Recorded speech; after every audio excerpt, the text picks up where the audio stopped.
What's up, guys? So, my experiences working as an Amazon delivery driver.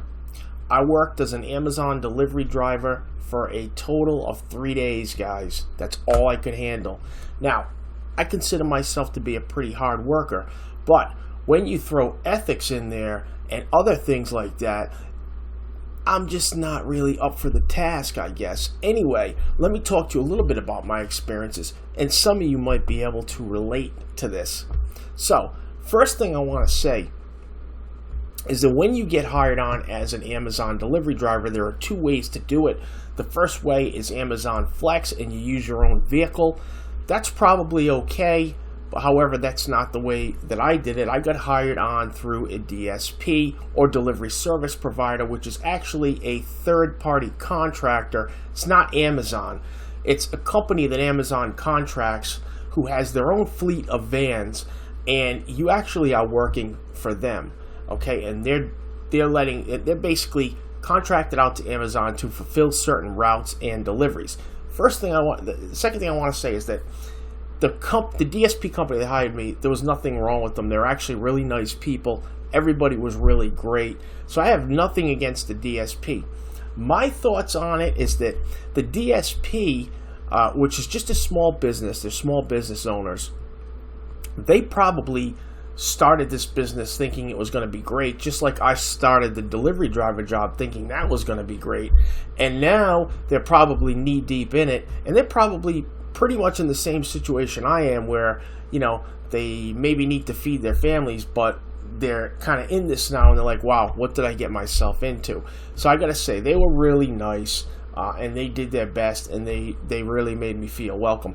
That said, it's not the DSP that's causing the problems here, it's Amazon.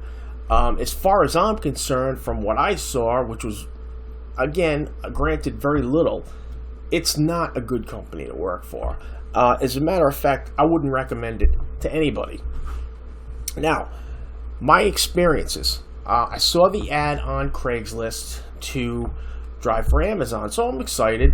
Call them up, and actually, what I did was I think I might have just applied via, it was like an online application. You click a link in Craigslist, you're brought to an online app. I think that's how I did it.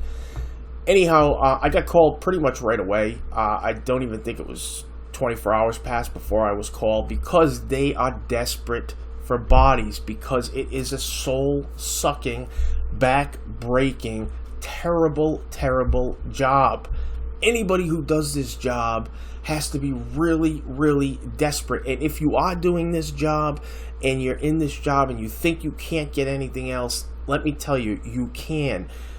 Do not feel bad when you do not complete these routes on time. Do not feel bad if you think the job is difficult. Do not feel bad if you want to quit. It does not mean you are a failure. You are worth more, and you can do better. Let me say that again. You are worth more, and you can do a lot better. Have faith in yourself. Okay, I've already got another job. I just quit yesterday. I've already got like an interview. It's pretty much a sure thing. Making the same amount of money I was making at Amazon, and I won't be on my feet all day. Anyway, so the process goes like this. You get a call from the DSP, who again is a small business, that's delivery service provider. They call you, they do an online, actually a phone interview with you first. They just talk to you for a few minutes, ask you why you want to do the job, so on. It's a pretty straightforward thing. You're going to get past that because they need bodies. The next thing that's going to happen is they're going to do a background check on you. As long as you aren't a felon, and you have a clean driving record, you're probably going to pass the background check. Some of the DSPs want a totally clean criminal record, no misdemeanors, no felonies. Obviously, if you're driving, nothing on your driving record. I think it is for 5 years. If you get past that, they're going to have you do a drug screen. That's pretty straightforward. I think it's a 5-panel drug screen, something like that. You go to like an urgent care place that's close to where you live. You pee in a bottle. A few days later, the results come back. So I did that.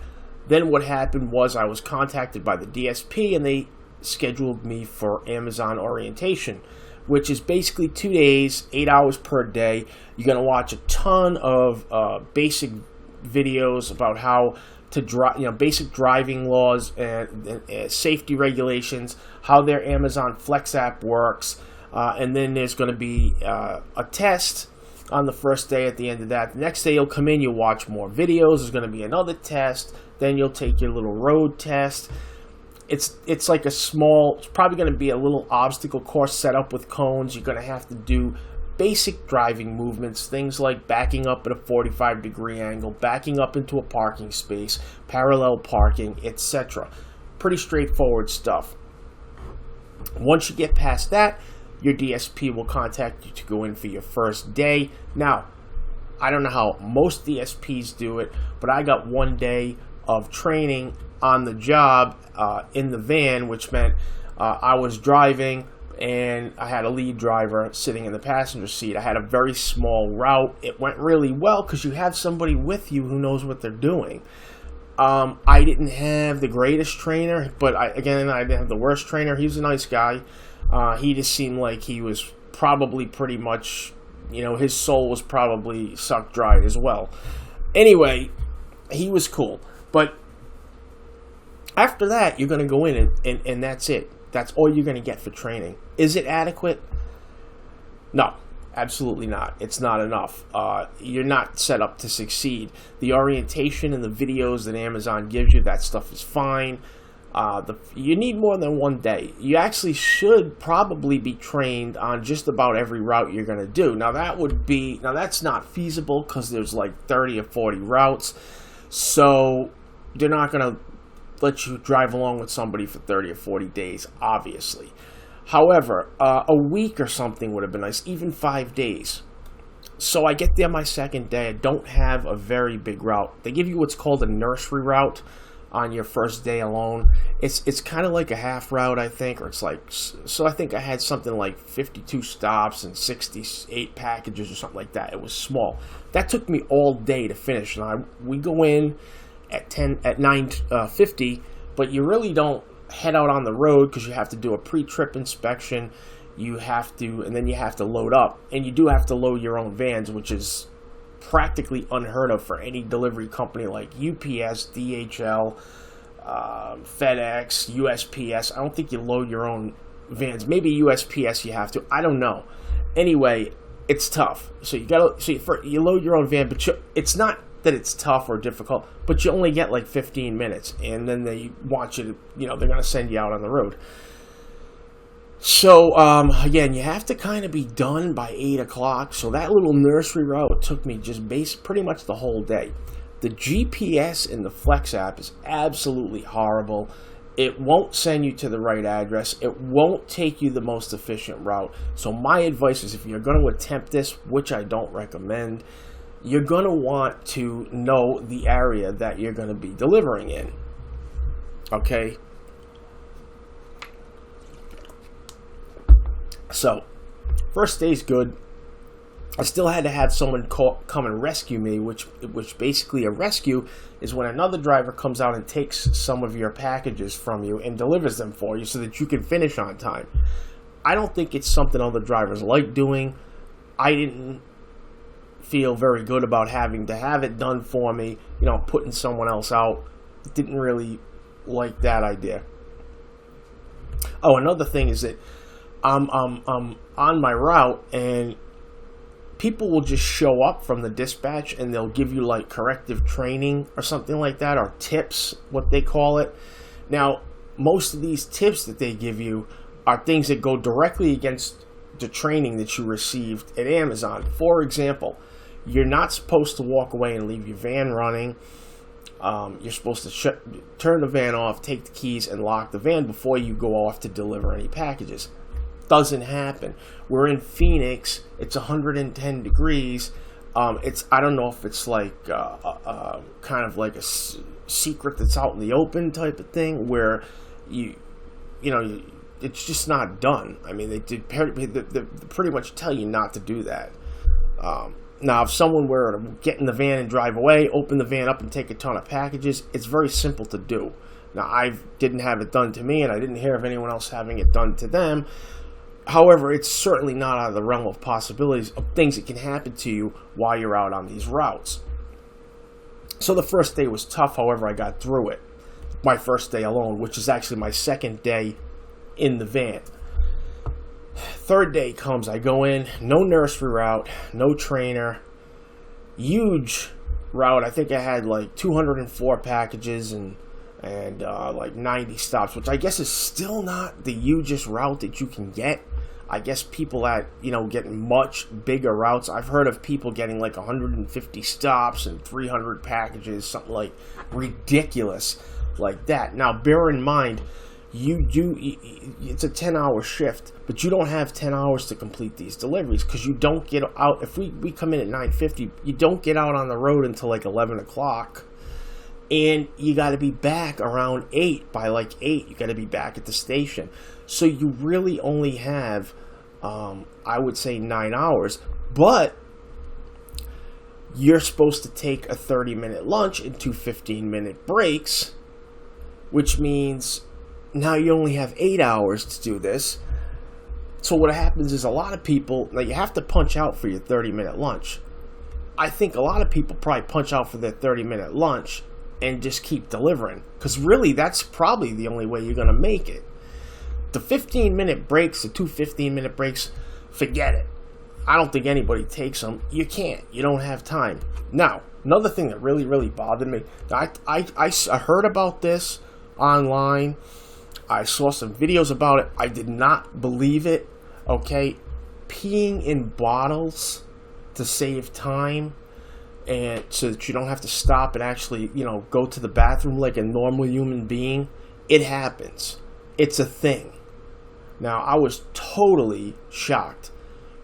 Now, I peed in a bottle before, but that was when I was in Iraq and we were on like a convoy, and you just can't stop on the side of the road and get out of the Humvee and take a pee. Okay? But, however, I'm in the United States now. I'm not in a combat zone, and there's no fucking way I'm peeing in a bottle for anybody. No. So that's a thing. Now, you're supposed to follow all of these traffic laws and safety laws. You're supposed to go the speed limit. You're supposed to come to a full stop at stop signs. You're supposed to buckle your safety belt. Even if you're only going to drive 300 feet up a parking lot, you've got to buckle your safety belt every time you get in and out of the van. If you do all these things, you will not make your route. You won't finish in time. So there's a total contradiction between the training that you're getting at Amazon and the way it actually is once you get out on the road. They're not even close to being the same. There's just no way you'll finish your route if you even stop to go to the bathroom. You're probably going to get behind. So yesterday was my, again, third day in the van. I got halfway. I don't even think I got halfway through. I went to it was, I guess, the third stop, and this place had something like 80 packages. So I'm thinking, great, I'm going to unload 80 of these packages. Total nightmare. First of all, you have this thing called a Rabbit, which is basically your package scanning device. It's the Amazon Flex app. It's your package scanning device. It's your route itinerary. It's your GPS to take you to each of the stops. It's like your lifeline, basically, to get your deliveries done. So it's in a smartphone. It's just a Samsung Android smartphone. I think it was a Galaxy A11 or something. It's a cheesy phone. Anyway, the thing keeps overheating. And you have to scan all these packages, right? So let me tell you what happens.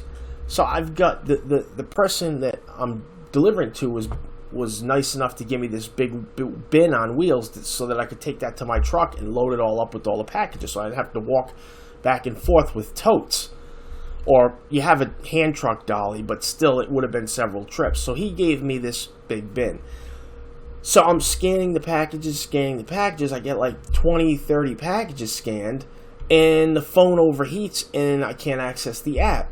I've got to turn the phone off, go into the van, put the phone up against the AC vent in the van, wait for it to come back on or to cool off so I can access the app. And when I do, all the packages that I scanned weren't scanned anymore. So now I've got to take all the packages out of the bin, rescan them, and start that process again. So as I'm doing that, I finally get all like 80 something packages scanned. I put them in the bin. I walk them into the garage where I was delivering them. The phone overheats again. I've got to rescan all these packages again. Got to take everything out of the bin, rescan it. So I finally get everything rescanned. And there's 2 packages that haven't been scanned. I go back to the truck. I look for the packages. Of course, the packages are not in the truck. So that means the packages are somewhere in that bin.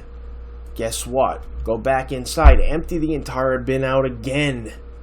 Scan all the packages. Scan them all, only find one.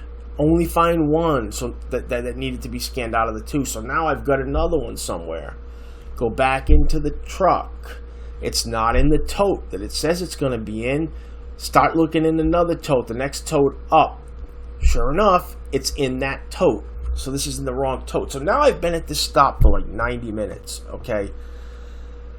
Yeah, I'm unloading like 82 packages, but still, I've been at this stop for like an hour and a half. So finally I get the package, I go inside, I get everything done, I swipe to deliver, everything's cool. Go on to my next stop, it's 1 package. Can't find the package anywhere. Package must be in that bin. Somehow, maybe it was my own fault. Maybe the app screwed up. No idea. Probably my own fault. But, who could not be confused and frustrated at this point, right? Go all the way back to the other stop. Take everything out of the bin again. This guy must have thought I was some kind of fool.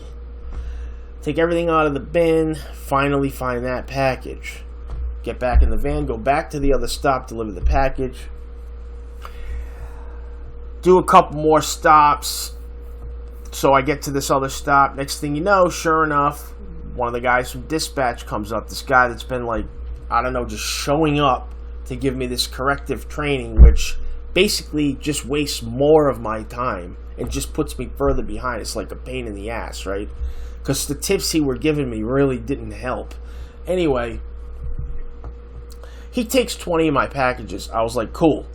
If anything, he took 20 of the packages. Take them, get out of my face. So he says to me, well, I don't want to pressure you, but you've only got 7 stops done so far. In other words, you got to go faster than you're already going. Now, I mean, I can't. It's 110 degrees. I can't. What do you want me to do? Do you want me to grab the packages like a football player under each arm and sprint in the 110 degree heat? What do you want? Do you want me to break the speed limit? Do you want me to go through stop signs? What exactly? I mean, it's like, this is a serious issue. If you go onto YouTube and you look at some of these videos that current and former Amazon delivery drivers have made, and look at some of the Ring doorbell videos of things that Amazon drivers do, you can easily see that this is a serious issue. Now, from my perspective, Amazon doesn't give a shit about you. All they care about is getting the packages delivered. Now, is it the DSP's fault? No. The DSP is in the same situation you're in. They're getting these routes piled on them, and they've got to get them done. So it's like, so basically shit rolls downhill. So Amazon is working on the DSPs. The DSPs have to work on you, and you have to drive around like an asshole. And you've got to run around like a chicken with its head cut off to get these packages delivered, and all for $17 an hour. So I finally got to the point where I just pulled into one of the stops and I said, this is ridiculous. It's 115 degrees out. I'm drinking gallons and gallons of water, and of course that makes me have to pee. But yeah, you can't really stop and pee, because you'll, first of all, try and find a public restroom, That's a hassle. Then, if you go off of your GPS or you go off of your route to try to find a bathroom, dispatch is going to call you and say, where the hell are you? You're not on your route. Oh, excuse me, but I'm trying to take a piss. I've never in my life experienced such a clusterfuck as this. I mean, I got another job today.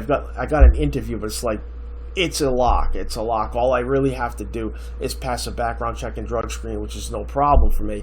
So it's like a lock. And this job, I'm going to be sitting at a desk for 8 out of the 10 hours that I'm going to be working. It's going to be overnight. It's going to be nice and cool, nice and quiet, and it's in a big air-conditioned warehouse. So you know what? Fuck driving around like an animal trying to deliver these people's packages. You know what the real issue is here? The real issue is, why can't people wait a couple of days? Why does somebody have to order something online and have it the next morning? I mean, really? You've got to have your packages within 12 hours or some shit? I mean, come on. You know what? Get up off your lazy ass and go to the fucking store. I mean, really, this is ridiculous. You know what would fix this problem? Unionization. That's what would fix this problem. And Amazon fights that tooth and nail. And it's because of the fact that they abuse the shit out of their employees. It's not just the delivery jobs. It's like every job. If anyone that's doing these jobs is desperate, they're desperate and they have a family to feed, or they have a family to feed and they just can't do it. But not this guy. There's no way that I'm going to be abused. I'm going to be appreciated at my job. No job is worth killing yourself over. I don't care how much money they want to pay you. This job here, when you get home, you might have you might work overtime. You might work 50 hours, 55 hours a week. Yeah, you'll have a nice paycheck. But on your days off, you won't be able to get out of bed to go and spend it. So what good is it, really? Look, if you want to do this, try it out. I'm just telling you, you're going to hate it. And if you don't hate it, there's something wrong with you. Don't let yourself be taken advantage of. You are valuable and you are worth a lot. So get a job where somebody appreciates you, because it's not Amazon. Amazon does not appreciate you. Believe me. My whole 3-day experience, probably the absolute worst experience I've ever had with any job in my entire life, and I'm 46 years old. I've had plenty of jobs. Don't do it, guys. Thanks for watching the video. See you next time.